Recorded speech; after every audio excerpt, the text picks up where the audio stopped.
Bueno, buenas tardes a todos. Vayan por favor poniendo su asistencia. En un momento ya comenzamos.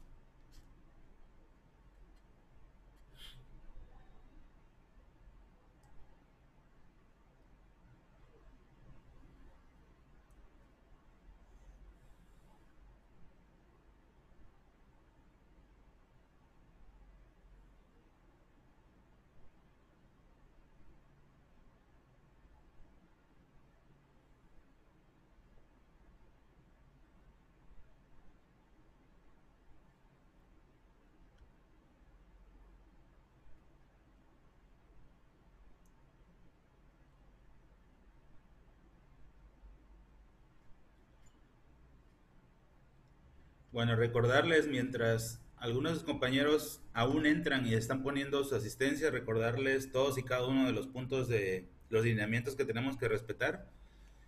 Sobre todo el relacionado con la cámara encendida y el uso del uniforme, ¿no? Que son los nuevos que se incorporan además de los que ya conocían. Entonces, en la medida de lo posible, cumplirlos, además de los que están viendo en este momento ahí en la pantalla.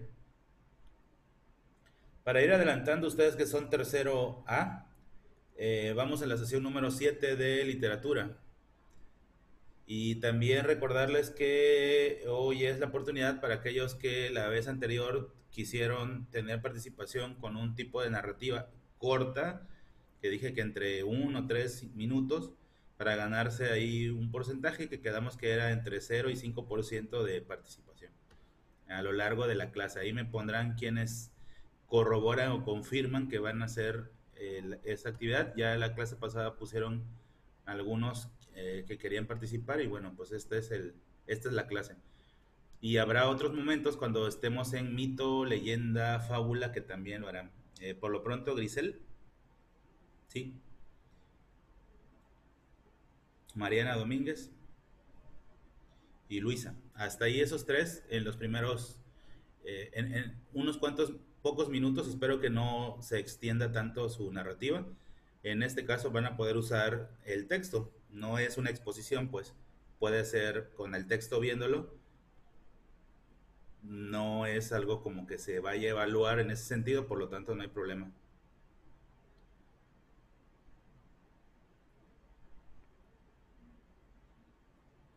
Ah, ok, no te preocupes, Iván.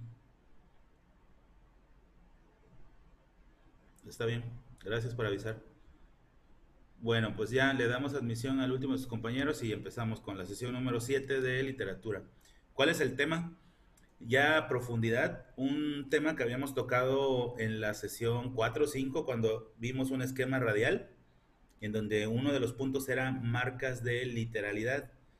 Pero bueno, hoy a profundidad, ¿qué son las marcas de literalidad? Es el tema que nos compete el día de hoy. Entonces, bueno, como sesión número 7, margen superior izquierdo, sesión 7, tema marcas de literariedad.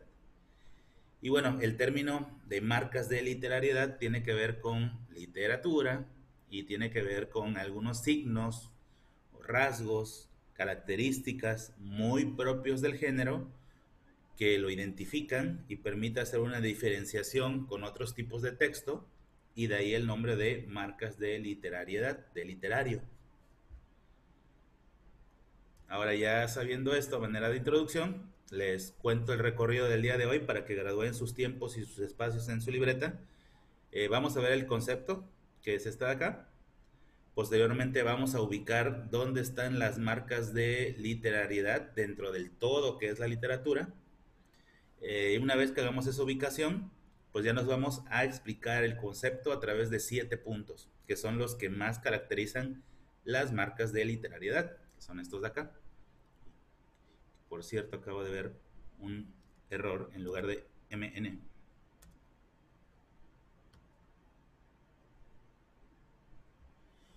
Entonces, después de estos 6 puntos, son 6, nos iríamos a hacer un análisis acerca de qué es el lenguaje connotativo, que es un elemento importante a través de esta imagen, algunos ejemplos. Y luego nos vamos al concepto de figuras retóricas, que también lo hemos estado mencionando. Todavía no es la clase donde hacemos profundidad en cada una de las figuras retóricas, pero sí el concepto, que es el que está aquí en color azul, fuera de cuadro, este de aquí. En su momento lo harán, ampliaré la imagen. Y bueno, para finalmente ponerles la plantilla de lo que se va a evaluar o lo que se va a subir a Drive, que es el esquema de clase, esos 6 conceptos, más el concepto de marcas de literariedad, las notas que se tomen al respecto y bueno, la toma de participaciones de esos 3 que quieren participar el día de hoy. Y bueno, en el punto D, dejándole la oportunidad abierta para aquellos que en las próximas sesiones quisieran intervenir en mito, leyenda, fábula, que son los textos cortos que siguen las próximas clases, pues también poder hacer una narrativa. Y bueno, en el libro, la actividad de aprendizaje número 5, que es la página 27. Y todo eso, bueno, para el caso creo que solamente hay una alumna nueva aquí, que es Valeria, en un solo documento que acuérdense que se une junto con el archivo de libreta, el archivo de libro en un solo documento con nombre, apellido y así se sube a Drive a la carpeta número 7. Los demás pues ya lo saben, ¿no? Que así lo hicimos el semestre anterior. Entonces, bueno, comencemos con el concepto de qué son las marcas de literariedad. La primera, eh, el primer párrafo hace alusión al qué, o más bien responde al qué. Y el segundo párrafo responde al cómo. Al final de cuentas, las marcas de literariedad, pues es la forma, es la licencia pues que se toma el escritor para elevar al nivel artístico el texto. Lo hace con un fin que es un fin estético, que la obra se aprecie, se escuche, se observe estilizada, que lleve tintes artísticos como creación. Y eso hace que un texto literario presente esos rasgos típicos y característicos del género que lo hace ser indudablemente literatura y no un mero y simple texto normal. Aquí, por ejemplo, hay una variante que habría que tener su consideración aparte, que es el ensayo literario, porque el ensayo literario particularmente no es tan estético, sin embargo, eh, es muy reconocido por el impacto social que llega a tener el ensayo literario.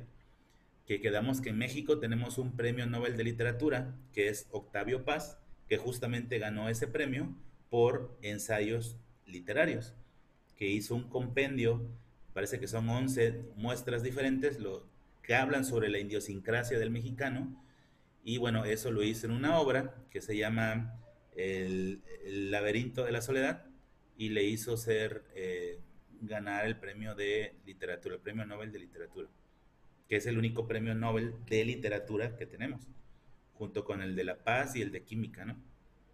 Del licenciado Robles y de ingeniero Molina, ¿no? Que es el químico, el de Química, perdón. Entonces, bueno, ahí está la definición que responden al qué y al cómo. Esos son las marcas de literariedad. El término, bueno, de literario y marcas como signo, muestra, característica que los identifica, a diferencia de otro tipo de texto. Ahora, ya teniendo el concepto, nos vamos a la segunda parte de lo que vimos, que iba a poner, que es un poco más complejo, es tratar de ubicar en dónde están las marcas literarias dentro de este análisis de lo que es la literatura. Haciendo este análisis, bueno, pues vemos de arriba hacia abajo en orden jerárquico, pues la literatura o la narrativa de corte universal, es decir, la que tiene tintes y características, ya sea en China, México o en cualquier parte del mundo, bueno, pues ya sabemos que es un discurso que está diseñado para ser narrado, lo que antes llamábamos contado, pero ya sabemos que el término correcto es narrado, lleva a la oralidad la parte literaria y que, bueno, una manera de poder analizarlo es a través de estas subdivisiones. La que tienen a su izquierda es haciendo una categorización de textos estos llamados breves, cortos, simples, que están integrados principalmente por algunos subgéneros como es la fábula, la leyenda, el mito, la epopeya, entre otros, ¿no? Que el término de sencillo, simple, breve, corto, sí tiene mucho que ver con su extensión en cuanto al tamaño, pero también tiene mucho que ver con la simpleza de la trama. Estos, los que están viendo a su derecha, todos ellos no implican una gran interpretación. Cualquier persona fácilmente puede entenderlos. No están diseñados con un tinte intelectual, ¿no? Como algunas novelas, ¿no? Que algunas novelas son muy complicadas, que solamente algunos pocos realmente las pueden entender. Para los que, incluso para los que vieron hasta la serie de Juego de Tronos, qué complicado, intrincado era el reconocer tantas casas, tantas familias, tantos integrantes de esa historia. Es una trama compleja que tiene historias entrelazadas o entrecruzadas, en donde hay brincos en el tiempo, hay flashback, hay diferentes contextos, es un mundo irreal. Entonces todo eso revuelto necesariamente es complejo y no está al alcance de todos poder hacer una adecuada interpretación. En el caso de las imágenes que están viendo en el centro del esquema, la parte central, bueno, es la forma de clasificar de alguna manera la literatura, que quedamos que se puede clasificar en géneros y que va a depender de la clasificación. Hay clasificación que los engloba en el género lírico o llamada poesía, el género dramático, cuya subdivisión incluye comedia, tragedia y ahora también drama. El drama, a diferencia de la tragedia y la comedia, es una serie de peripecias negativas, pero que al final se resuelven de manera positiva. Te lleva al borde del drama, ¿no? Es decir, todo va mal, pero por alguna suerte, al final de la historia, pues se resuelve de manera positiva, no sin antes el sufrimiento y el padecimiento y el dolor incluso de los protagonistas o de las personas cercanas a él. Y bueno, la otra manera de clasificarlos en subgéneros, pues son los que ya conocen. Los breves, que son los que están viendo a su derecha, y los extensos, que incluye algunos cuentos, el caso del guión de teatro y sobre todo la novela, ¿no? Que hay novelas que, por ejemplo, en extensión, hay una de mis novelas favoritas que se llama La columna de hierro, de Cantwell Maxwell. Habla acerca de la época del Imperio Romano y aparece ahí la figura de un personaje que es Marco Tulio Cicerón. Es una novela básica para los que van a estudiar dentro de Humanidades Derecho. Es así como que tienes que leer si vas a estudiar Derecho o vas a estar en el área de Humanidades. La columna de hierro. Tiene más o menos bueno, depende de la edición, pero la que yo tengo tiene 1400 páginas.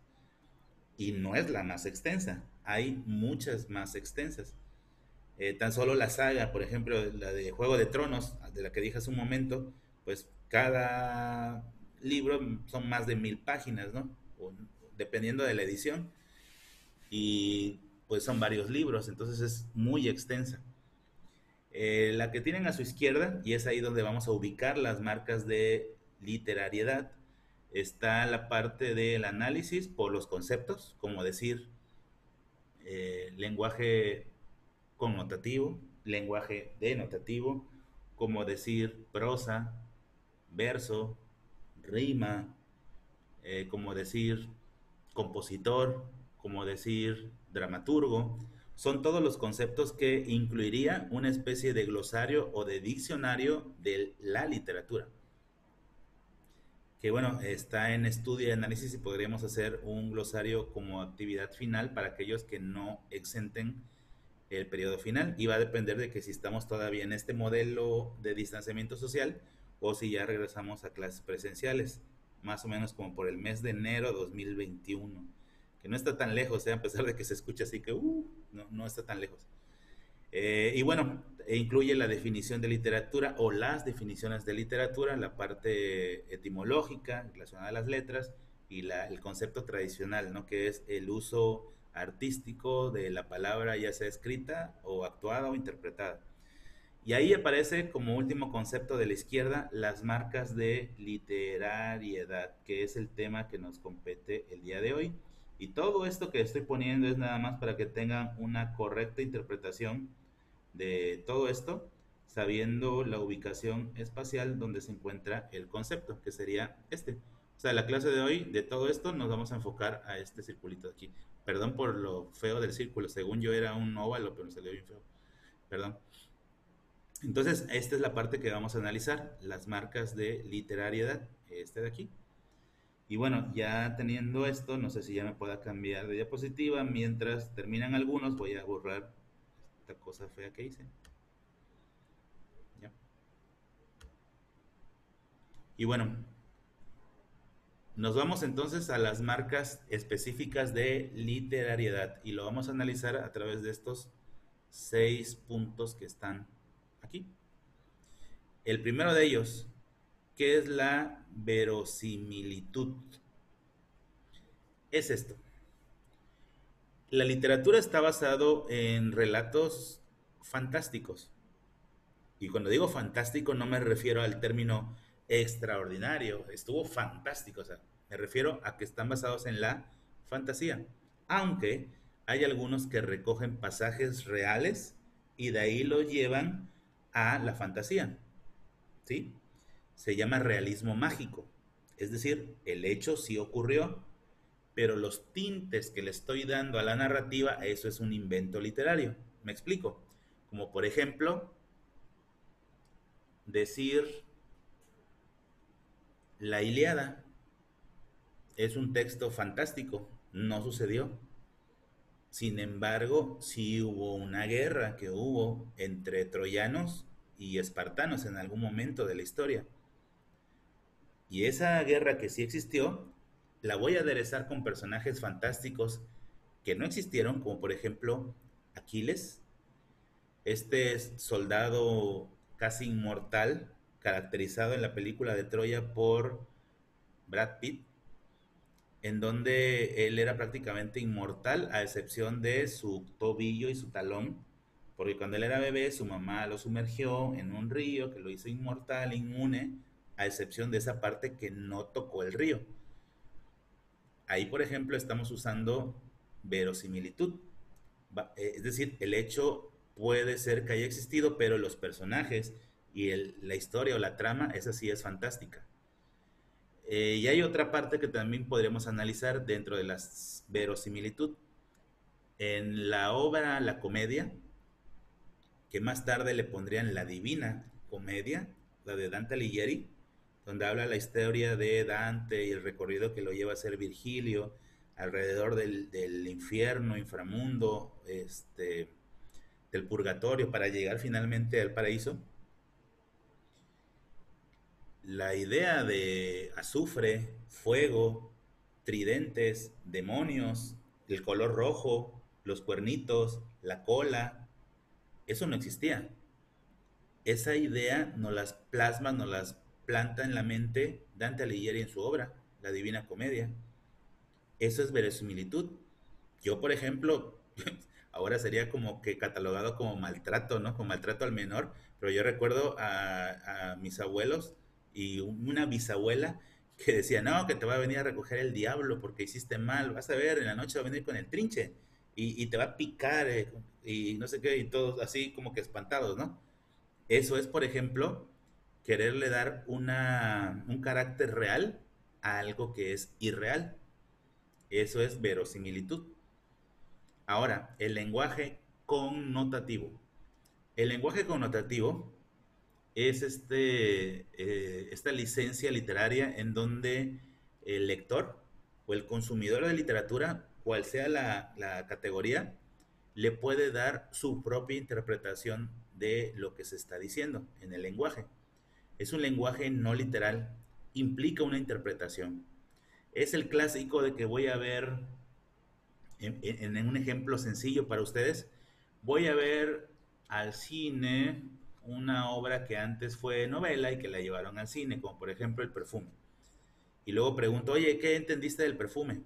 Hay múltiples descripciones, porque para algunos tuvo este sentido, para otros tuvo ese otro sentido. El lenguaje connotativo es así, está diseñado para la interpretación, es un lenguaje no literal, va a implicar la interpretación del sujeto, pero también el contexto. ¿Se acuerdan cuando vimos la palabra polisemia en historia y que dijimos que si yo estoy en la sala de mi casa y a 2 metros está un banquito, esos lugares donde uno se sienta, y digo, voy a sentarme en el banco, inmediatamente el contexto ubica cuál es la intención comunicativa y significa que voy a sentarme en ese mueble que está ahí. No me tengo que imaginar, ahorita va a salir de la casa, va a ir aquí a 3 cuadras donde está el banco y ahí se va a sentar afuera, porque el contexto me está indicando el significado que le debo yo de dar. Bueno, pues el lenguaje connotativo es así, implica interpretación, contexto, la emoción que está sufriendo por la que pasa el espectador. Por ejemplo, si Frida y si Mariana estuvieran escuchando la letra de una canción romántica y si alguna de ellas en este instante está enamorada, pues esa canción va a tener una interpretación diferente a la otra que a lo mejor no lo está. Es decir, el contexto, la interpretación de las personas da pie a que exista el lenguaje connotativo, a diferencia del lenguaje denotativo, que en el caso del denotativo es la definición real textual tal cual. Y aquí está la imagen para marcar la diferenciación. El denotativo es la definición tal cual, como si la buscara yo en el diccionario, y el lenguaje connotativo implica una interpretación. Además va impregnada del ambiente, del entorno, del contexto. Así, por ejemplo, yo puedo usar esta frase, escuchen. Eh, Mañana será un nuevo amanecer para mí. Y ahí me quedo. Si yo me voy al lenguaje denotativo, amanecer significa la salida del sol, la pérdida de la oscuridad por los rayos nacientes, dependiendo de la ubicación geográfica de la Tierra en relación al sol y todo ese rollo. Pero en el lenguaje connotativo, para mí mañana será un nuevo amanecer, significa mañana voy a hacer algo diferente. Mañana es un nuevo comienzo para mí. Mañana es una nueva oportunidad de hacer algo diferente. Mañana voy a cambiar. Eso es lenguaje connotativo. Y no tengo que darle la definición de amanecer, así de, sí, mañana va a salir el sol y va a eclipsar la oscuridad y va a salir la luz, sino una interpretación de acuerdo al contexto muy personal como parte de los elementos de la literatura. Esa es connotación. Polisemia, lo vimos incluso en historia, es el significado diverso que se les da a la palabra dependiendo del contexto. Quedamos que del contexto. Y así, ese elemento de polisemia también lo suele usar la literatura, en donde yo le voy a dar una interpretación a la palabra que tiene múltiples significados dependiendo del contexto.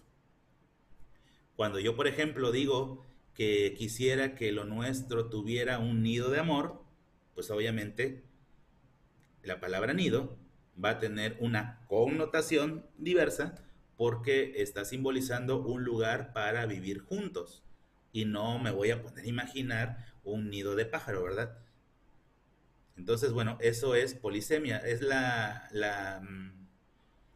descripción de la palabra, el significado de la palabra de acuerdo al contexto y que la literatura usa de manera recurrente dentro de su texto literario. Figuras retóricas. Las figuras retóricas ya habíamos dicho previamente que son los recursos que utiliza el escritor para darle un realce o un énfasis a su texto. De aquí nos interesa nada más la definición, es decir, esta de aquí, vean, esta parte de las diversas figuras retóricas son motivo de otra clase. Entonces, para el caso de hoy, solamente esta definición. Es el recurso, pues, que utiliza el escritor para darle realce a su texto, para hacer énfasis en algo. Es como marcar con negrita, subrayado, entre comillas, con un color diferente, algo que necesito realzarse para que tenga el impacto que yo quiero y necesito. Por ejemplo, cuando digo dentro de las figuras retóricas, me comería a una vaca entera, que es una figura retórica, y que es el hiperbatón, que es la exageración, es porque quiero hacer énfasis, que quede muy claro que en este momento tengo mucha hambre. Y para eso se utilizan las figuras retóricas. No son literales. implican una connotación, es un sentido figurado, es sentido metafórico, ¿sí? Pero que de alguna u otra manera sirven para realzar el texto. Esas son, pues, las figuras retóricas. Nada más tienen que sacar de aquí la definición, que sería una línea y media, que en la parte que está en el fondo azul, arriba en el lado izquierdo. No es necesario tomar los ejemplos, esas será motivo de una clase aparte. Entonces, bueno, me voy a salir de aquí y voy a regresar al punto 5 de acá. Subjetividad. Mucho de la literatura está basado en un lenguaje subjetivo, en una interpretación, en algo no literal. Tu hermosura mata. O sea, obviamente eso no sucede. Es simplemente tener un lenguaje subjetivo, no literal, no real, pero que me sirve a mí para darle un énfasis y una interpretación a lo que quiero escribir, un realce a mi escrito. Entonces la subjetividad está impregnada, es parte elemental dentro de la literatura. Muchos de los textos obviamente no son reales, están basados en lo subjetivo, en una interpretación, en que no son literales, son imprecisos, y no por eso digo, eso es falso. O por ejemplo, en el mito donde un águila todos los días venía y le devoraba el hígado a un personaje que estaba ahí a lo alto de una montaña, y hasta ahí me voy a quedar para no hacer spoiler a uno de los mitos que voy a contar, pues obviamente no significa que eso suceda, y que se le regeneraba y que al siguiente día volvía y así por la eternidad. Estoy hablando de un sentido subjetivo, no real, no literal.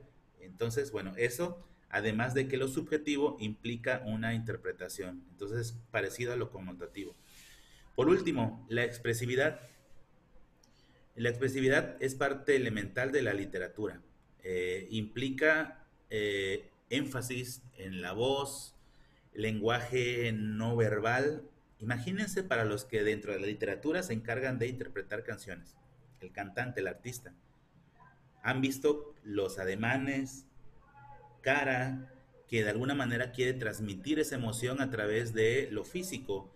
Hay intérpretes que incluso lloran cantando, ya sea porque lo interpretan muy bien o porque realmente les está pegando lo que están cantando, o es parte de su realidad y que no han logrado superar, por ejemplo.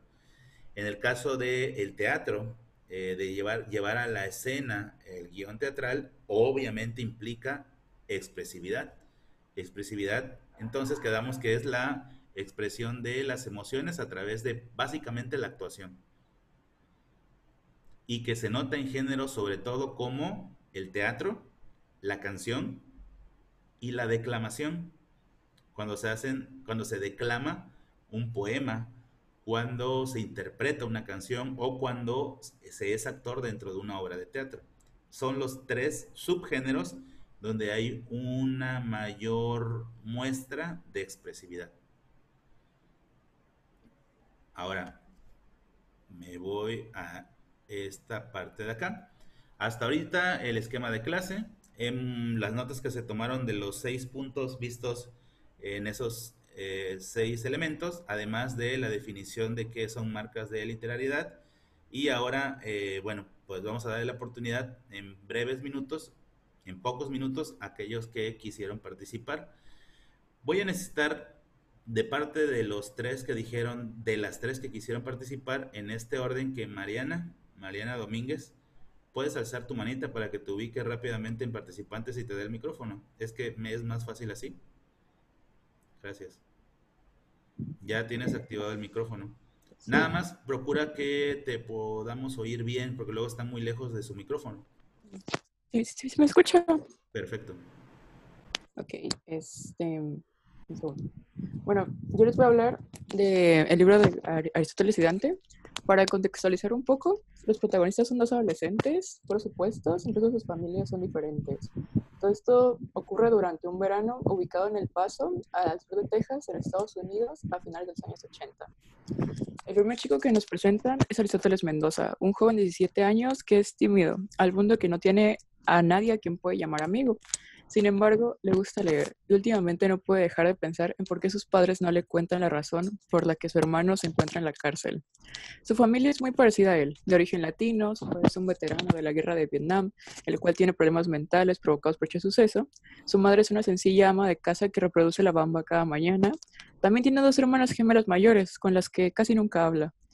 A recomendación de su madre, visita la piscina pública, a pesar de no saber nadar, donde conoce a Dante Quintana, el cual es todo lo contrario a él. Un ser despreocupado, libre, con una rara costumbre de andar descalzo, le gusta que la gente lo vea, ama leer y también dibujar. Su familia también sería lo opuesto a la de Aristóteles. La de Dante era cariñosa, sus padres, ambos mexicanos, trabajaban como profesores, era como una familia esos que salían en los comerciales. Ese día comenzaría una gran amistad, la primera real para Aristóteles, pero a pesar de que parezcan polos opuestos, encuentran similitudes gracias a sus raíces latinas, sus conductas acerca del universo, cosas como el amor, la adolescencia y cultura. Era como si uno complementaba al otro. En uno de esos días de verano, deciden salir a caminar descalzos bajo la lluvia, preguntándose los mil y un secretos de la vida. Pero más allá de lograr dar una respuesta, Aristóteles cae enfermo de influenza, lo cual lo volvería víctima de las alucinaciones relacionadas con personajes a su alrededor, entre ellos Dante y su hermano. Con el tiempo, Aristóteles por fin mejora y vuelve a pasar el tiempo con Dante. Ambos notaron una avería en medio de la calle, por lo cual Dante corre a su auxilio. Entonces Aristóteles nota un auto a máxima velocidad acercarse y en vez de gritar, empuja a Dante y logra salvarle la vida. Por suerte, ambos se salvan, pero Aristóteles debe permanecer en la cama con gran parte del cuerpo enyesado, hasta que finalizan las vacaciones. En ese mismo tiempo, Dante le confiesa a Ari que su padre fue invitado para dar clases en una prestigiosa escuela lejana de Texas, en San Francisco. A pesar de la distancia, Dante le envía cartas contando su día a día a Aristóteles, el cual era bastante alocado, consumiendo alcohol, drogas, su experiencia con ambos sexos, asistiendo a diferentes fiestas. Mientras tanto, Aristóteles se preguntaba qué era el amor, por qué sus pensamientos lo abrumaban más de lo usual, y descubrió que el delito de su hermano fue asesinar a una persona transgénero. Y también trabajaría de medio tiempo para comprar una camioneta vieja. Tras un año, Dante vuelve al Paso, en donde su amor florería formalmente y tras una pelea con Daniel, un ex amorío de Dante, Aristóteles y Dante finalizarían su amor con un beso en medio del desierto y descubriendo que los secretos del universo son esas pequeñas cosas importantes para nosotros. Y ya. Ok, muy bien, gracias. ¿Quiénes eran las otras personas? Perdón. Pueden alzar la mano la siguiente que faltaba. Voy a bajar la mano de Mariana para poder distinguir a la otra persona. ¿Puede alzar la manita la persona que también había querido participar para darle micrófono? Por favor.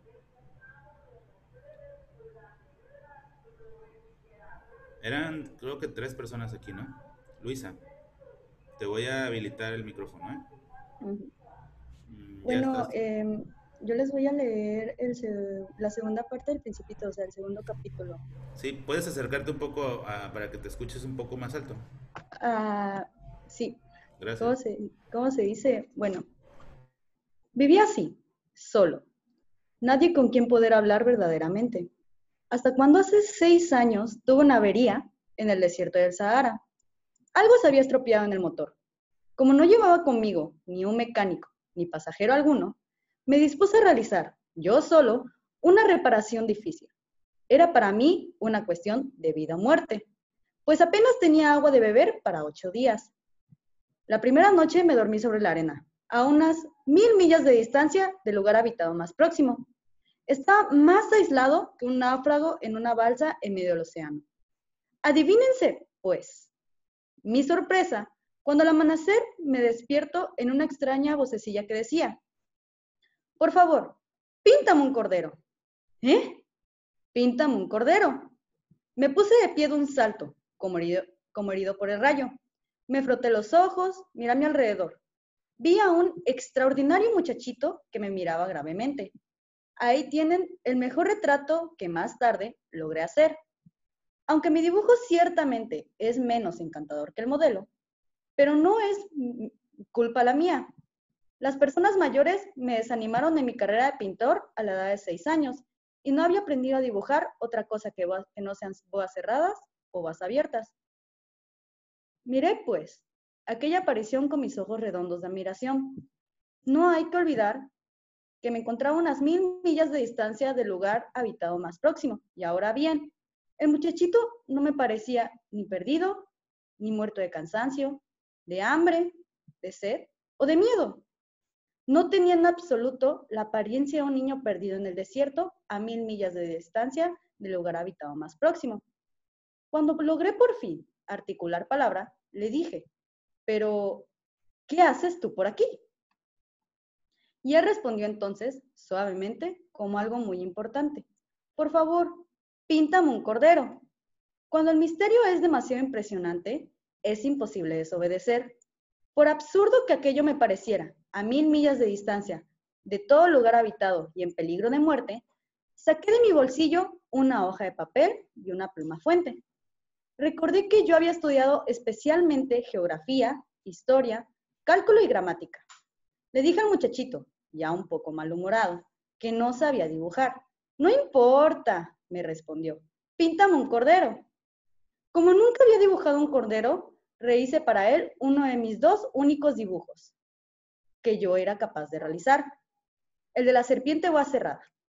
Y quedé estupefacto cuando oí decir al hombrecito, no, yo no quiero un elefante en una serpiente. Las serpientes son muy peligrosas y el elefante ocupa mucho sitio. En mi tierra todo es muy pequeño. Necesito un cordero. Píntame un cordero. Dibujé el cordero. Lo miró atentamente y dijo, no, ese está muy enfermo. Haz otro. Volví a dibujar. Mi amigo sonrió dulcemente y dijo con indulgencia, ¿ves? Esto no es un cordero, es un carnero. Tiene cuernos. Rehice nuevamente mi dibujo. Fue rechazado igual que los anteriores. Este es demasiado viejo. Quiero un cordero que viva mucho tiempo. Falto ya de paciencia y deseoso de comenzar a desmontar el motor, garrapateé rápidamente este dibujo, se lo enseñé y le agregué. Esta es una caja. El cordero que quieres está dentro. Con gran sorpresa mía, el rostro de mi joven juez se iluminó. Así es como yo lo quería. ¿Crees que sea necesario que coma mucha hierba?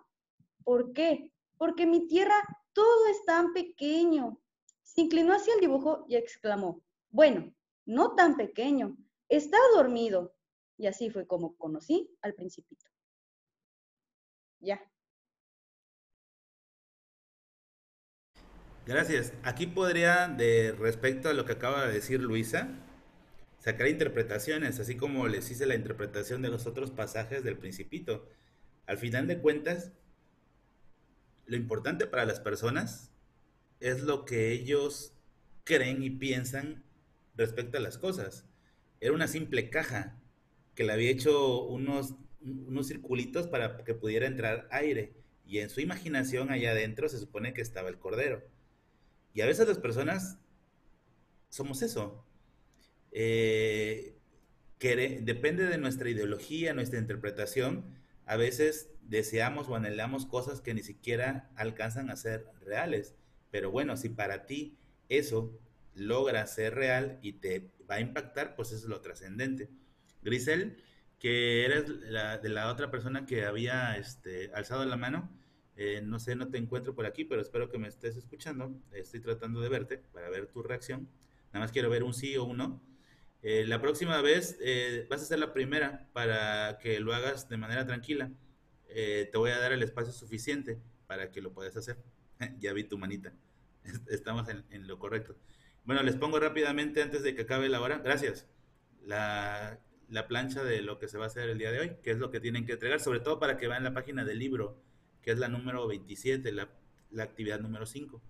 Y pues bueno, eso es lo más importante de la clase de hoy. Y pues ya nos estaríamos viendo mañana. Entonces, pues me despido de ustedes, ahora que quedó los segundos suficientes. Buena tarde.